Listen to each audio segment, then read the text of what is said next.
दोस्तों, जैसा कि मैं हमेशा कहता हूँ, अगर मैं 3 दिन तक आपका दिमाग न घुमाऊं तो मुझे ही बेचैनी होने लगती है। इसीलिए आज फिर मैं आप लोगों के लिए एक ऐसी फिल्म ढूंढ कर लाया हूँ जो गजब की लेवल तक दिमाग जलाने वाली है। ये सिर्फ एक सस्पेंस फिल्म नहीं है, ये पहचान, पागलपन और इंसानी सोच की वो कहानी है जहाँ हर सीन आपको ये सोचने पर मजबूर कर देगा, क्या जो मैं देख रहा हूँ वो सच है भी या नहीं। लोग कहते हैं ओल्ड बॉय बेहद विकृत फिल्म है, लेकिन यकीन मानिए इस फिल्म के सामने ओल्ड बॉय भी हल्की लगने लगती है। ये फिल्म आपको डराएगी नहीं बल्कि असहज करेगी, आपको चुप कर देगी और अंत में ऐसा सच दिखाएगी जिसके लिए आप मानसिक तौर पर तैयार नहीं होंगे। तो अगर आप दिमाग घुमा देने वाली और हद से ज्यादा शॉकिंग कहानी देखना चाहते हैं तो ये वीडियो आखिर तक जरूर देखना। बिना टाइम वेस्ट किए कहानी शुरू करते हैं। कहानी की शुरुआत में कुछ ऐसे दृश्य दिखते हैं जिनका कोई मतलब समझ नहीं आता। एक जर्जर सी इमारत में कई बच्चे लाइन में खड़े होकर अपने बाल मुंडवा रहे हैं। आसपास कई लोग बंदूकें लिए खड़े हैं। कैमरा धीरे धीरे आगे बढ़ता है और एक बच्चे पर टिक जाता है। ये बच्चा खास क्यों है? क्योंकि उसके पैर की एड़ी पर 3 तिल होते हैं और यहाँ माना जाता है कि पैर पर तिल वाला इंसान कभी साधारण नहीं होता। तो ये बच्चा कौन है और कैसे खास है? इसका जवाब हमें अभी नहीं मिलता, क्योंकि इसके बाद असली कहानी शुरू हो जाती है। फिल्म में एक जुड़वा भाई बहन होते हैं। उनकी माँ की मौत हो चुकी होती है। माँ अपने पीछे एक वसीयत छोड़ जाती है, लेकिन जब उसे पढ़ा जाता है तो उसमें लिखी बातें काफी अजीब निकलती हैं। इतना अजीब कि वकील उसे पढ़ने से पहले ही कह देता है कि ये सब उनकी माँ का खुद का फैसला है। वो अपने फैसलों पर बहुत जिद्दी थी। अब सवाल ये था कि आखिर वसीयत में लिखा क्या है? असल में वसीयत में सिर्फ 3 बातें लिखी थी। पहली शर्त सीधी और साफ है, माँ नावा की पूरी जायदाद उसके दोनों बच्चों जेनी और साइमन को मिलेगी और सब कुछ आधा आधा बांटा जाएगा। यहाँ तक सब कुछ सामान्य लगता है, लेकिन दूसरी शर्त से मामला अजीब होने लगता है। नावा की इच्छा थी कि उसका अंतिम संस्कार उसे जमीन की तरफ मुंह करके दुनिया से पीठ मोड़ते हुए बिना कपड़ों के दफनाया जाए। कोई ताबूत नहीं होगा, कोई प्रार्थना नहीं होगी और उसकी कब्र पर न कोई नाम लिखा जाएगा न कोई समाधि पत्थर रखा जाएगा। वसीयत में साफ लिखा था कि जो अपने वादे पर खरा नहीं उतरा वह वसीयत के लायक नहीं माना जाएगा। अब आती है तीसरी शर्त, जो सुनने में सामान्य लगती है लेकिन असल में सबसे ज्यादा अजीब है। वसीयत में लिखा था, बचपन का जख्म गले में धसे खंजर की तरह होता है जो आसानी से नहीं निकलता। इसके बाद माँ अपने बच्चों के लिए 2 काम छोड़ जाती है। वकील जेनी को एक लिफाफा देता है और कहता है, ये तुम्हारे पिता के लिए है, उन्हें ढूंढो और ये पत्र उन्हें दे देना। फिर वकील साइमन को भी एक लिफाफा देता है और कहता है, ये उसके भाई के लिए है, उसे ढूंढो और ये पत्र उसे दे देना। मसला ये था कि उनके पिता पहले ही मर चुके थे और उनका कोई भाई था ही नहीं। यानी माँ चाहती थी कि दोनों बच्चे 2 ऐसे लोगों को चिट्ठी दें जो शायद इस दुनिया में मौजूद ही नहीं है। वसीयत में आगे लिखा था, जब दोनों चिट्ठियां अपने अपने लोगों तक पहुंच जाएंगी तब एक आखिरी पत्र दिया जाएगा और जब कसम पूरी हो जाएगी तब खामोशी खत्म होगी। उसके बाद ही माँ की कब्र पर नाम लिखा जा सकेगा। सुनने में 3 शर्तें हैं,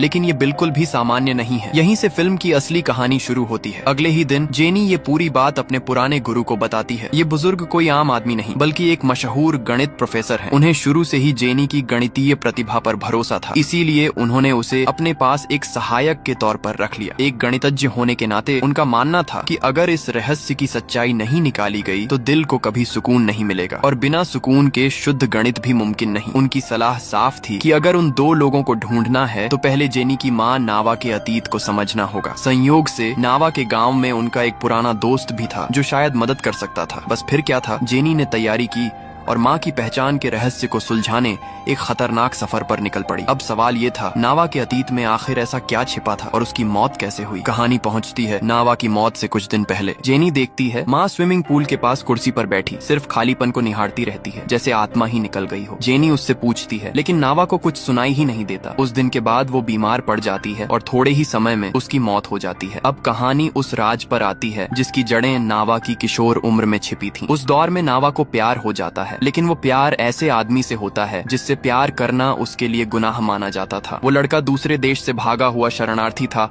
और मुस्लिम धर्म से था। यहाँ जरूरी है कहानी की पृष्ठभूमि समझना। भले ही ये कहानी काल्पनिक हो, लेकिन संकेत साफ बताते हैं। नावा का गांव लेबनान था और वो दौर था लेबनान के गृह युद्ध की शुरुआत का, जहाँ ईसाई और मुस्लिम आमने सामने खड़े थे। ऐसे माहौल में नावा का ये रिश्ता उसके पूरे परिवार को बदनाम कर सकता था, यहाँ तक कि जान भी जा सकती थी। दोनों ने सबकी बात अनसुनी कर दी और भागने का फैसला किया, लेकिन भागने के दिन नावा के 2 भाई उन्हें पकड़ लेते हैं। एक गोली चलती है और उसी एक पल में नावा का प्रेमी वहीं मौके पर मारा जाता है। नावा को जबरदस्ती उसके घर वापस ले जाया जाता है। घर पहुंचते ही नावा सबके सामने ऐसा खुलासा करती है जो पूरे माहौल को हिला देता है। वो बताती है कि वो गर्भवती है। घर में उस वक्त सिर्फ उसकी दादी और दोनों भाई थे। कई दिन सोचने के बाद आखिर फैसला दादी ने लिया। बच्चा पैदा होगा, लेकिन उसके बाद नावा को ये जगह छोड़नी होगी। बच्चे की परवरिश दादी करेंगी। वक्त बीतता है और बच्चा जन्म लेता है। जन्म के बाद दादी बच्चे की एड़ी पर 3 काले निशान बना देती हैं और कहती हैं, अगर कभी इस बच्चे को ढूंढना हो तो इन्हीं निशानों से उसकी पहचान होगी। फिल्म की शुरुआत में जो सीन दिखाया गया था, अब उसका मतलब समझ में आने लगता है। वो बच्चा कोई और नहीं, असल में नावा का ही बेटा था। नावा मन ही मन कसम खाती है, एक दिन वो अपने बच्चे को जरूर ढूंढेगी। इसके बाद वो अपना गाँव छोड़कर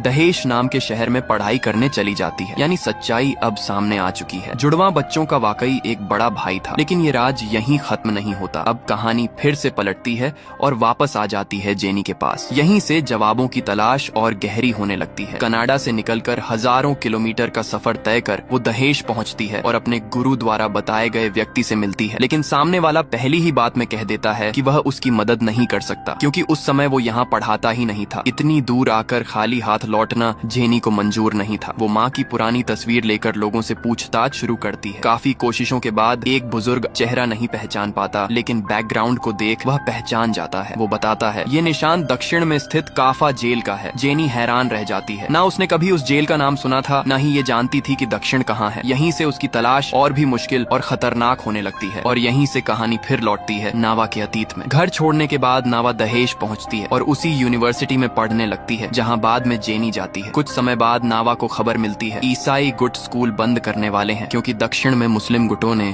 ईसाई गांवों पर हमले शुरू कर दिए हैं। अगर स्कूल बंद हुआ तो इसका मतलब है पूरा युद्ध शुरू होने वाला है और सबसे पहले दक्षिण तबाह होगा। नावा घबरा जाती है क्योंकि उसका बच्चा उसी इलाके में था। अगली ही सुबह वो चुपचाप स्कूल छोड़ देती है और अपने बच्चे की तलाश में निकल पड़ती है। रास्ते में कभी पैदल तो कभी किसी की गाड़ी में लिफ्ट लेकर कई मुश्किलों के बाद वो उस अनाथालय तक पहुंचती है जहां उसका बच्चा होना चाहिए था। लेकिन दूर से देखते ही उसका दिल टूट जाता है। पूरी जगह बमबारी में तबाह हो चुकी थी। आसपास के लोगों से पूछने पर उसे पता चलता है कि बचे हुए लोग डेरिसा के शरणार्थी कैंप में चले गए हैं। अगर बच्चे जिंदा हुए तो शायद वहीं होंगे। नावा फिर से हिम्मत जुटाती है और डेरिसा की तरफ निकल पड़ती है। युद्ध का समय था, किसी को नहीं पता अगले पल सामने कौन खड़ा होगा, इसलिए वो हालात देखकर चलती है। जहां मुसलमान मिलते वो अपना क्रॉस उतार देती और खुद को मुसलमान दिखाती। लेकिन एक बार यही चाल उस पर भारी पड़ जाती है। लंबे सफर से थकी हुई नावा बस में बैठते ही सो जाती है। जब उसकी आंख खुलती है तो बस को ईसाई लड़ाके घेर चुके होते हैं। ड्राइवर उनसे बात करने की कोशिश करता है, लेकिन अचानक उसे गोली मार दी जाती है। इसके बाद बस पर अंधाधुंध गोलियां चलाई जाती हैं। नावा किसी तरह जमीन पर लेटकर अपनी जान बचा लेती है, लेकिन मामला यहीं नहीं रुकता। हमलावर बस को जलाने लगते हैं। अब नावा के पास कोई और रास्ता नहीं बचता। वो तुरंत अपना क्रॉस निकालती है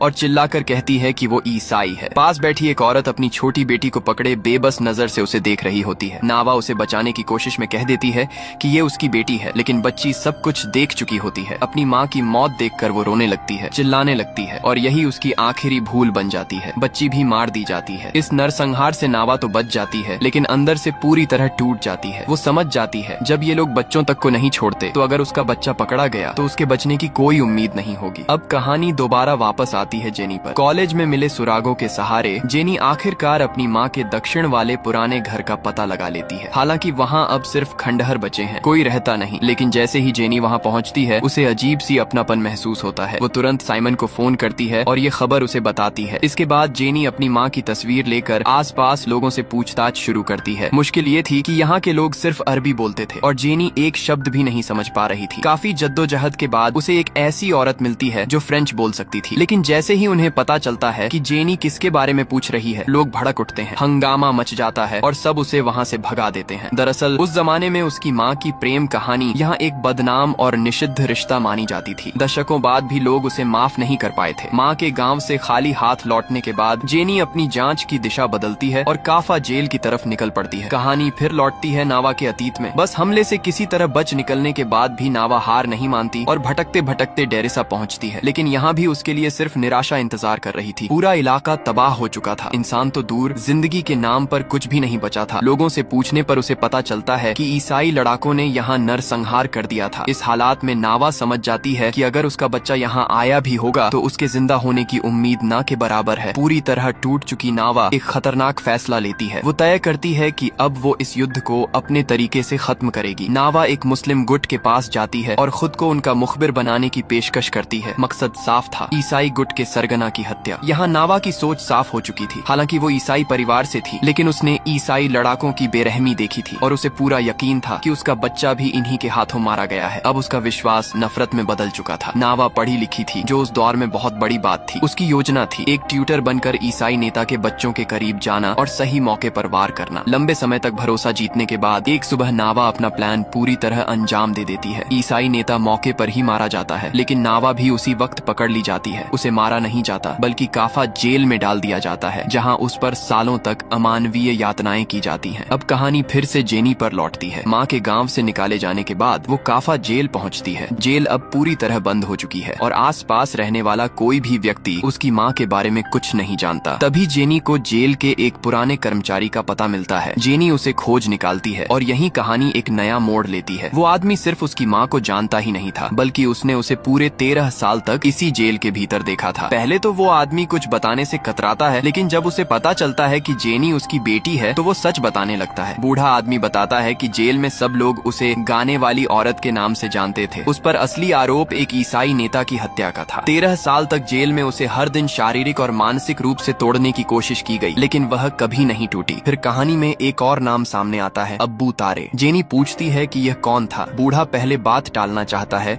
लेकिन जेनी के जोर देने पर वह सच्चाई बता देता है। अब्बू तारे कैदियों को तोड़ने के लिए बदनाम था। उसका तरीका था लगातार बलात्कार। नावा उसकी 72वीं शिकार थी। सबसे भयानक सच यह था कि नावा गर्भवती हो गई। उसे तब तक कैद में रखा गया जब तक उसने जेल के अंदर ही बच्चे को जन्म नहीं दे दिया। यह सुनते ही जेनी कांप उठती है और पूछती है कि उस बच्चे का क्या हुआ। बूढ़ा बताता है कि एक डॉक्टर कभी कभी जेल आता था, जो बाद में पागल हो गया। कुछ लोग कहते हैं कि उसने कहीं ढाबा खोल लिया, लेकिन बूढ़े को लगता है कि यह सिर्फ अफवाह है। बूढ़ा साफ करता है कि एक नर्स को वह अच्छे से जानता था और वह दाहक शहर में रहती थी। ये सुनते ही जेनी जल्दी से उस बूढ़े से पता लिखवाती है और फिर रोते हुए सीधे साइमन को फोन करती है। वो माँ के साथ जो हुआ था सब कुछ बता देती है, लेकिन यहाँ एक जरूरी बात समझनी होगी। माँ की कहानी सुनकर जेनी ये मान लेती है कि उसका बड़ा भाई जेल में ही पैदा हुआ था, जबकि सच्चाई ये नहीं थी। नावा ने तो अपनी जवानी में ही एक बच्चा पैदा किया था, जिसे वो कभी ढूंढ नहीं पाई। दूसरी तरफ कहानी साइमन पर आ जाती है। अब वह भी ज्यादा देर तक शांत नहीं रह पाता, लेकिन जेनी की तरह वह अकेले सच्चाई खोजने नहीं निकलता। वह सीधा उस वकील के पास पहुंचता है जिसने कभी उसकी माँ की वसीयत संभाली थी। साइमन उससे साफ शब्दों में कहता है कि उसे अपनी बहन को ढूंढने में मदद चाहिए। नावा की पूरी कहानी सुनने के बाद वह समझाता है कि किसी भी कहानी का अंत मौत नहीं होती। अगर सच तक पहुंचना है तो शुरुआत हमेशा अतीत से करनी पड़ती है। वकील साफ कर देता है कि अगर साइमन को अपनी माँ का सच जानना है तो पहले उसकी माँ के बीते हुए जीवन तक पहुंचना होगा, और ये जिम्मेदारी वह खुद अपने ऊपर लेता है। असल में नावा ने मरने से पहले सिर्फ अपनी वसीयत ही नहीं छोड़ी थी, बल्कि वकील से यह वादा भी लिया था कि वह उसके बच्चों की हर हाल में मदद करेगा। अब कहानी फिर से नावा पर लौटती है। जैसा कि जेल के उस बूढ़े ने बताया था, कैद के दौरान नावा या तो यातनाएं झेलती थी या फिर गाना गाती थी। आखिरकार उसे यातना देने के लिए अब्बू तारे को भेजा गया, लेकिन इतनी दरिंदगी के बाद भी नावा नहीं टूटी। समय बीतता गया और उसी कैद के दौरान नावा गर्भवती हो गई। 10 महीनों की कैद और असहनीय पीड़ा के बाद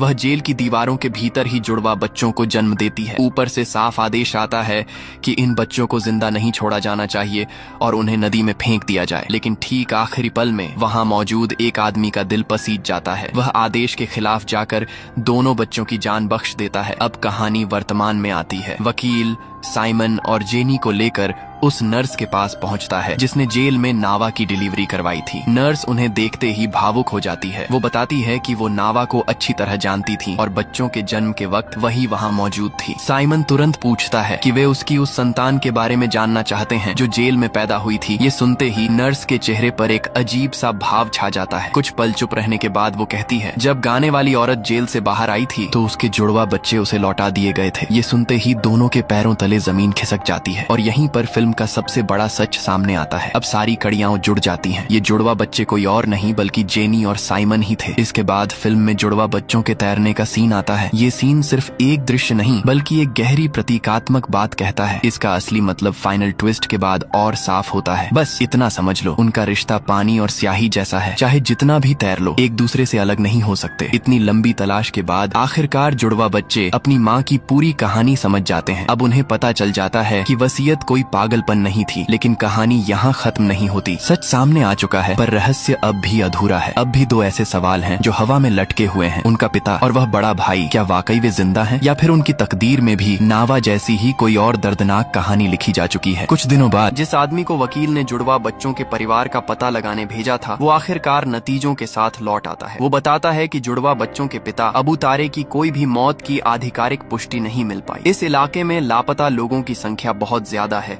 इसलिए उसका अंदाजा है कि अबू तारे या तो मर चुका है या फिर देश छोड़कर चला गया है। इस मामले में अभी और जांच करनी पड़ेगी, लेकिन जुड़वा बच्चों के बड़े भाई के बारे में एक अहम सुराग हाथ लगता है। जांच में पता चलता है कि ये बच्चा नावा ने अपने गांव देओन में जन्म दिया था। बाद में उसे प्रसूति गृह से एक अनाथालय भेज दिया गया। समय था मई 1970। इसी तारीख के आधार पर कई अनाथालयों का रिकॉर्ड खंगाला गया और आखिरकार एक अनाथालय ऐसा मिला जहां एक बच्चे को गोद में लिया गया था, जिसका नाम था निहाद वोग्या। नाम, समय और हालात सब कुछ पूरी तरह मेल खाता था। यानी अगर कोई गलती नहीं हुई तो यही निहाद जुड़वा बच्चों का बड़ा भाई था। लेकिन यहीं पर मामला उलझ जाता है। उस वक्त युद्ध शुरू हो चुका था। निहाद को कभी गोद नहीं लिया गया। 4 साल बाद वो अनाथालय ही बमबारी में तबाह हो गया था। इसलिए अब बच्चों का आगे क्या हुआ, ये जानने के लिए उसी आदमी से पूछना जरूरी था जिसने अनाथालय पर हमला किया था। लेकिन हालात देखकर वकील को उम्मीद बहुत कम लगती है। इसके बाद जांचकर्ता एक आखिरी रास्ता सामने रखता है। वह बताता है कि जिस मिलिशिया ने कभी अनाथालय को तबाह किया था, उसका नेता अब भी जिंदा है। हो सकता है बच्चों से जुड़ा सच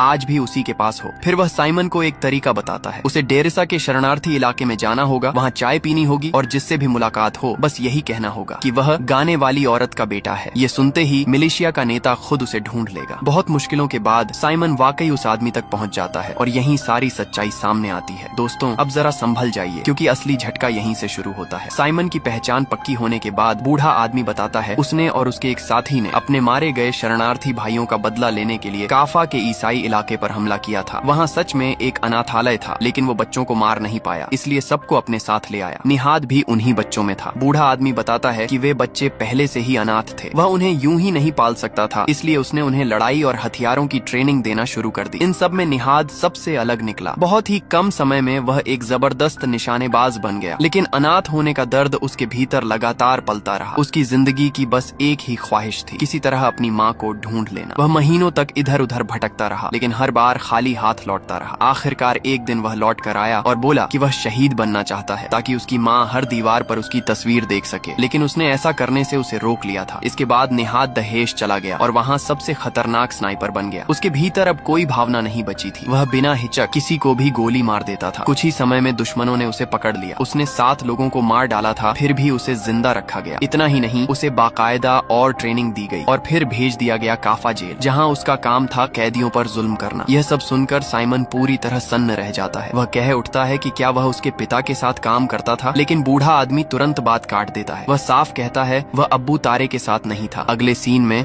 साइमन बिल्कुल सुन्न हालत में होटल लौटता है। जेनी उसे देखते ही पूछती है कि क्या उसे कुछ पता चला, लेकिन साइमन के पास कहने के लिए शब्द ही नहीं बचते। वो बस भारी और कांपती हुई आवाज में जेनी की तरफ देखता है। अब कहानी फिर से उस दिन पर लौटती है जब नावा अपनी बेटी जेनी के साथ स्विमिंग पूल गई थी। शुरुआत में सब कुछ बिल्कुल सामान्य था, लेकिन तैरते तैरते नावा की नजर अचानक किनारे खड़े एक आदमी पर पड़ती है। वो आदमी कुछ अलग सा लगता है क्योंकि उसके पैर की एड़ी पर 3 काले निशान होते हैं। याद है पहले की कहानी, नावा के बेटे के जन्म के बाद उसकी एड़ी पर भी 3 काले निशान लगाए गए थे। यही निशान उसके बेटे को पहचानने का एकमात्र सबूत थे। नावा एक पल के लिए खुद पर यकीन नहीं कर पाती। वो तुरंत पानी से बाहर आती है और और उस आदमी को ध्यान से देखने की कोशिश करती है, लेकिन जैसे ही वो आदमी मुड़ता है नावा वहीं जम जाती है। ये चेहरा वो कभी नहीं भूल सकती। ये वही आदमी था, अब्बू तारे, जिसने जेल में उस पर जुल्म किए थे। इस पल नावा के दिल पर क्या गुजरी होगी उसे शब्दों में बयां करना नामुमकिन है, लेकिन अब्बू तारे उसे पहचान नहीं पाता। वो चुपचाप वहाँ से चली जाती है। इसके बाद आप जानते ही हैं, जेनी देखती है कि उसकी माँ जैसे अंदर से टूट चुकी है। कुछ ही दिनों में नावा बीमार पड़ जाती है और फिर दुनिया से चली जाती है। इसके बाद डायरेक्टर एक और बेहद अहम सीन सामने लाता है। ये वही बातचीत है जो पहले अधूरी छोड़ दी गई थी, जब साइमन मिलिशिया लीडर से आमने सामने बात कर रहा होता है। अब इस बातचीत में हर अधूरा सवाल पूरा होने लगता है और सारी तस्वीर एकदम साफ हो जाती है। मिलिशिया लीडर कहता है, जिस दिन निहाद को अनाथालय से बचाया गया था उसी दिन उसकी पहचान बदल दी गई थी। उसका नाम अब अब्बू तारे है। फिर वो बताता है कि निहाद और अब्बू तारे असल में एक ही इंसान है। आज वो कनाडा में एक नई पहचान के साथ जिंदगी जी रहा है, निहाद हारमा के नाम से। और यही किस्मत अपना सबसे अजीब खेल खेलती है। इतनी लंबी तलाश के बाद जिस इंसान को जेनी और साइमन पूरी दुनिया में ढूंढ रहे थे वो सच में हमेशा से उनके आसपास ही मौजूद था। कनाडा लौटते ही जुड़वा बच्चे निहाद हारमा को ढूंढ निकालते हैं और फिर अपनी माँ के लिखे हुए खत उसके हाथों में थमा देते हैं। इसके बाद फिल्म अपने सबसे भारी और निर्णायक मोड़ पर पहुंचती है। निहाद धीरे धीरे पहला खत खोलता है। खत की बातें सामने आती हैं। उसमें लिखा होता है कि वह उसे जानती थी, लेकिन वो उसे कभी पहचान ही नहीं पाया। वो बताती है कि वह उसकी वही 72वीं कैदी थी। ये खत उसके बच्चों तक पहुंचेगा। वह उन्हें कभी पहचान नहीं पाएगा, क्योंकि उसके लिए वो बस अजनबी होंगे, लेकिन बच्चे सब कुछ जानते होंगे। उन्हें पता होगा कि वो असल में कौन है। फिर निहाद दूसरा खत खोलता है। वो कहती है कि चाहे हालात कैसे भी हों, वो उससे हमेशा प्यार करती रहेगी। ये उसके बेटे के जन्मदिन का वादा है। वो बताती है कि उसने उसे पूरी जिंदगी ढूंढा और अब जाकर उसे पा सकी है। भले ही वो उसे पहचान न पाए, लेकिन उसके दाहिने पैर पर मौजूद वो निशान उसके लिए सबूत था। उस एक निशान से वो जान चुकी थी, वही उसका बेटा है। फिल्म के आखिरी पलों में कहानी एक बार फिर उसी जगह लौटती है जहाँ से सब कुछ शुरू हुआ था। अब जुड़वा बच्चे पूरे सच से वाकिफ हो चुके होते हैं। हर रिश्ता, हर दर्द और हर छुपी हुई सच्चाई उनके सामने आ चुकी होती है। वकील अपने पुराने वादे को निभाते हुए उन्हें आखिरी खत सौंपता है। वही खत जिसमें नावा अपनी पूरी जिंदगी की कहानी आखिरी बार शब्दों में समेटती है। नावा खत में लिखती है कि एक दिन खामोशी टूटेगी, लेकिन वादा हमेशा जिंदा रहेगा। उसकी याद में एक पत्थर रखा जाएगा और उसका नाम आसमान के पत्थरों पर लिखा जाएगा। फिर वह एक सवाल उठाती है कि किसी इंसान की कहानी आखिर शुरू कहाँ से होती है। अगर उसे जन्मदिन से देखा जाए तो वह कहानी दर्द और अंधेरे से जन्म लेती है। अगर पिता के जन्मदिन से देखा जाए तो वही कहानी एक महान प्रेम कथा बन जाती है। लेकिन नावा के मुताबिक उनकी कहानी किसी तारीख से नहीं बल्कि एक वादे से शुरू होती है। एक ऐसा वादा जिसने नफरत की पूरी जंजीर तोड़ दी। वह लिखती है कि आज वह आखिरकार उस वादे को निभा पाई है। नफरत की कड़ी टूट चुकी है। अब वह समय को थाम सकती है ताकि उसके बच्चे शांति से अपना गीत गा सकें। इसके बाद फिल्म का आखिरी दृश्य सामने आता है। कैमरा निहाद पर जाकर रुकता है। वह खामोशी से खड़ा होता है, बेबस, टूटा हुआ और बिल्कुल अकेला, उसी जगह पर जहाँ कभी नावा ने जिंदगी जी थी। नावा के लिए खामोशी ने अपना वादा निभा दिया है। उसके वादे पूरे हो चुके हैं और उसका अतीत अब समाप्त हो चुका है। लेकिन निहाद के लिए ये कहानी शायद कभी खत्म नहीं होगी। संभव है कि वह पूरी जिंदगी खुद को माफ न कर पाए और यहीं पर फिल्म एक आखिरी सवाल छोड़ जाती है। क्या इस सब के लिए निहाद दोषी था? वो भी तो एक शिकार था। क्या नावा दोषी थी? उसने तो पूरी ताकत से प्यार किया। तो फिर कसूर किसका था? शायद किसी का नहीं, या शायद सिर्फ युद्ध का। और अगर दिल हल्का करना हो तो कह सकते हैं डायरेक्टर का, क्योंकि इतनी निर्दयी, इतनी दर्दनाक कहानी गढ़ देना वाकई दिल तोड़ देता है। अब कहानी खत्म होने का वक्त है। सच्चे दिल से धन्यवाद उन सभी दोस्तों को जिन्होंने अंत तक देखा।